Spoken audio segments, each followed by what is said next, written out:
Hello everyone. आज हम discuss करने वाले हैं जामिया मिलिया इस्लामिया के जो है क्लास 9th के एंट्रेंस टेस्ट के सिलेबस के बारे में बात करने वाले हैं। क्लास 9th का एंट्रेंस टेस्ट का सिलेबस क्या है ये हम इस वीडियो में डिस्कस करने वाले हैं।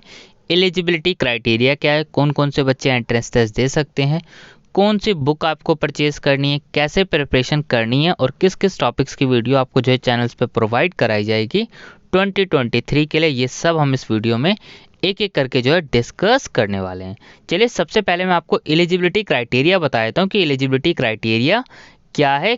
आपको एंट्रेंस टेस्ट देने से पहले आपके क्लास 8th में कितने मार्क्स होने ज़रूरी हैं। देखिए यहाँ पे फॉर क्लास 9th के लिए जो है एलिजिबिलिटी क्राइटेरिया, ये जो है जामिया का प्रोस्पेक्टस है। आपको इस प्रोस्पेक्टस को जो है आप हमारे टेलीग्राम पेज से भी डाउनलोड कर सकते हैं और आप इसको जामिया की साइट से भी डाउनलोड कर सकते हैं। लिंक आपको डिस्क्रिप्शन बॉक्स में मिल जाएंगे। क्लास 9th के एंट्रेंस के लिए आपके पास जो है क्लास 8th में 41% मार्क्स जो है आपके आए हुए होने चाहिए, तभी आप एलिजिबल हैं क्लास 9th के एंट्रेंस टेस्ट के लिए। और इंग्लिश में आपके 41% मार्क्स होने ये भी रिक्वायरमेंट है, यानी बाकी में आपके 33 भी होंगे तो चलेगा, लेकिन इंग्लिश में 41 होना ज़रूरी है और एग्रीगेट आपका 41% होना ज़रूरी है। जैसे एग्जाम्पल ले लेते हैं, अब मान लीजिए आपके एक सब्जेक्ट के मार्क्स जो है 33 हैं, लेकिन इंग्लिश में 41 हैं और बाकी सब्जेक्ट्स में आपके 50 हैं, 55 हैं, तो सबको प्लस करेंगे। अब आपके पास जो है मान लीजिए क्लास 8th में टोटल 5 सब्जेक्ट्स हैं, तो आपको पांचों सब्जेक्ट्स के मार्क्स को प्लस करना है और उसको 5 से डिवाइड कर देना है। अगर 6 सब्जेक्ट है तो 6 सब्जेक्ट के मार्क्स को प्लस करना है और 6 से डिवाइड करना है और फिर आपको चेक करना है 41% मार्क्स आपके हैं या नहीं हैं। नॉर्मली 41% आपके आसानी से बच्चों के आ जाते हैं। तो अगर आपके 41% मार्क्स हैं तो सबसे पहली चीज़ कि आप एलिजिबल हैं एंट्रेंस टेस्ट के लिए। अब उसके बाद बात आती है कि एंट्रेंस टेस्ट का सिलेबस क्या है। एंट्रेंस टेस्ट का वही सिलेबस है जो सब्जेक्ट आपके पास क्लास 8th में थे। अब क्लास 8th में आपको क्या क्या पढ़ना है ये रहा यहाँ पे। सबसे पहले एक चीज़ और क्लियर कर दूँ, एंट्रेंस टेस्ट का जो सेंटर है वो दिल्ली ही रहता है, ये आपको पता होना चाहिए, ठीक है। अब क्लास 9th में कहाँ से कौन कौन से क्वेश्चन पूछे जाएंगे। इंग्लिश से क्वेश्चन पूछे जाने वाले हैं 25 क्वेश्चन, मैथ से क्वेश्चन 30, साइंस से 25 क्वेश्चन और सोशल साइंस से 20 क्वेश्चन, टोटल 100 क्वेश्चन पूछे जाएंगे। सबसे ज़रूरी चीज़ एंट्रेंस टेस्ट में कोई नेगेटिव मार्किंग नहीं है, तो ये आपके पास प्लस पॉइंट है। आपको एग्जाम में सारे के सारे क्वेश्चन अटेम्प्ट करके आने, यानी अगर आप क्वेश्चन सही करेंगे तो आपको 1 मार्क्स दिया जाएगा और आप गलत करेंगे तो आपको कोई मार्क्स नहीं दिया जाएगा और ना ही आपका कोई मार्क्स कट किया जाएगा। तो पहली चीज़ तो ये कि आपको सारे के सारे क्वेश्चन जो है अटेम्प्ट करके आने। दूसरी चीज़ बात आती है कि आपको प्रिपरेशन कैसे करनी है। सबसे पहले तो आपको एनसीईआरटी बुक को ही फॉलो करना है। सबसे पहले आपको एनसीईआरटी बुक को ही अच्छे से करना है, चाहे इंग्लिश की हो, मैथ्स की हो, साइंस की हो, फिर सोशल साइंस की हो, ठीक है। इंग्लिश में आपको ग्रामर्स अच्छे से कर लेनी है। मैथ्स में आपको एनसीईआरटी बुक में जितने भी चैप्टर्स हैं सारे चैप्टर्स आपको कवर करने हैं, साइंस में भी और सोशल साइंस में भी। अब बुक्स आपको कौन सी परचेज करनी चाहिए एनसीईआरटी के अलावा। एमसीक्यू क्वेश्चन प्रैक्टिस करने के लिए या तो आप शफीक गाइड परचेज कर लीजिए या फिर आप जो है कॉन्सेप्टम की बुक परचेज कर लीजिए। दोनों में से कोई भी एक बुक परचेज कर लीजिए, सफिशिएंट है। अगर आप दोनों बुक परचेज करना चाहें दोनों बुक परचेज कर सकते हैं। अब बात आती है कि अगर एक बुक कहें तो किसको प्रेफरेंस दी जाए। शफीक गाइड को परचेज कर सकते हैं, उसमें जो अच्छे से कंटेंट भी थोड़ा दिया हुआ है और आपको जो एमसीक्यू क्वेश्चंस भी प्रैक्टिस करने को मिल जाएंगी। मेनली ज़रूरी क्या है, ज़रूरी ये है कि आप एमसीक्यू प्रैक्टिस ज़्यादा से ज़्यादा करें, क्योंकि एंट्रेंस टेस्ट में आपने सिलेबस तो बड़ा होगा 8th में, लेकिन एमसीक्यू क्वेश्चंस की प्रैक्टिस आप लोगों ने नहीं करी होगी।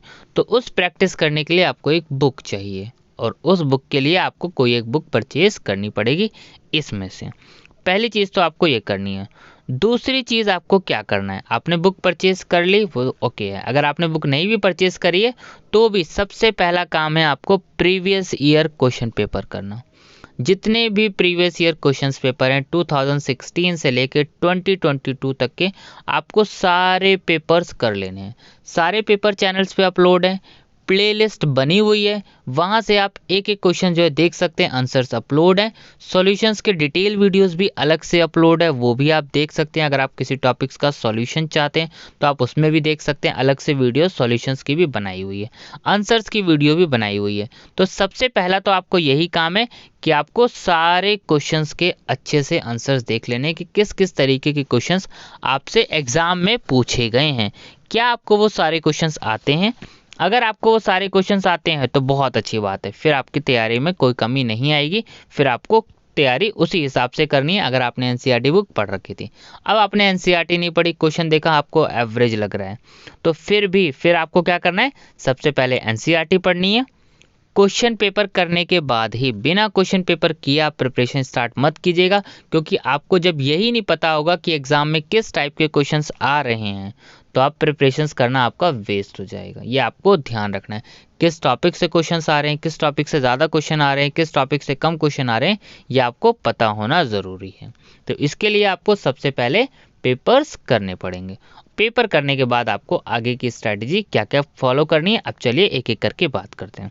सबसे पहला स्टेप मैंने आपको बता दिया, प्रीवियस ईयर क्वेश्चन पेपर करने हैं।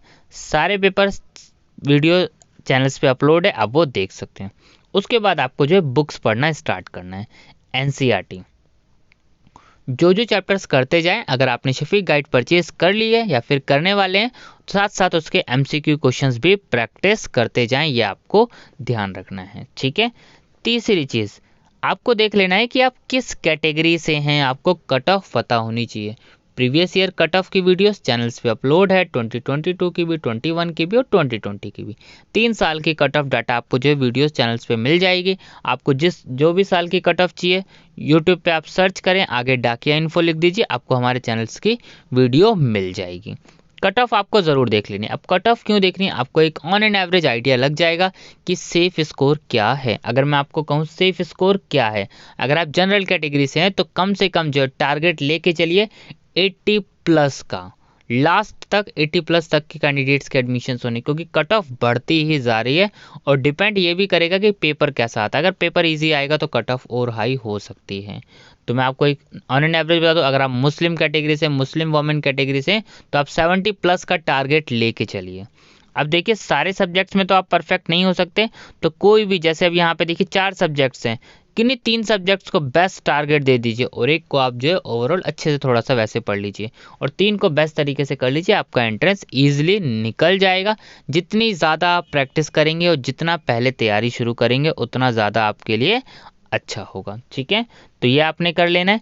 आपने प्रीवियस ईयर क्वेश्चंस पेपर कर लिए, एनसीईआरटी के साथ साथ आप शफीक गाइड से प्रैक्टिस करते चलिए और सोशल साइंस, साइंस, मैथ्स और इंग्लिश जो इंपॉर्टेंट क्वेश्चंस होंगे उनकी सारी वीडियोस जो है चैनल्स पे अपलोड कर दी जाएगी।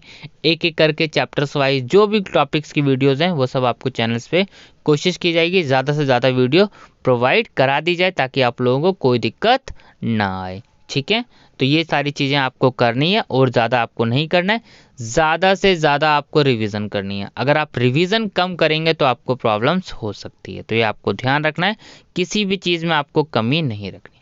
बाकी कोई डाउट होगा, किसी टॉपिक्स पे आपको वीडियो चाहिए होगी, कमेंट कर दीजिएगा, जल्द से जल्द उस टॉपिक पे वीडियो बन जाएगी। Thank you.